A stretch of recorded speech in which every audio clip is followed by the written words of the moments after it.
Hi, I'm Stephen Haig. I work with the engineering team here at Walker Manufacturing, and today I want to introduce you to some updates for the C23i in 2025. Today we're standing with the first machine to run down the assembly line this year, and it's got all those new updates in it, so we're going to dive into what those are. There's three components to the design update on this blower assembly, which improved the performance of it significantly.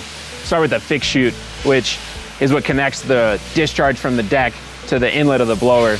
We reduced the angle of that chute, which allows flow from the deck into the blower to be much less obstructed and easier and a higher volume. You now get a clear shot from the back of the deck discharge straight into the inlet of the blower. We also increased the inlet diameter on the blower from 6 inches to 9 inches, which allows that material and air to flow freely from the deck discharge straight into the inlet of the blower, which I think is a significant improvement.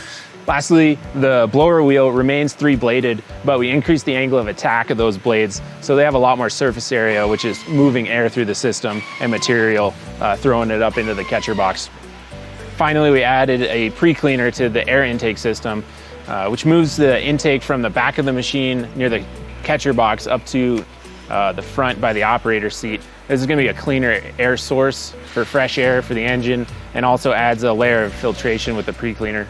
We also get the airflow indicator now on this machine, very similar to what you've seen on the models T and D by Walker. We're really excited about these updates on the C23i for 2025. The 25% increase to the blower is a significant improvement. Allows you to do high performance collection mowing at high speeds with a big tire kit on this machine.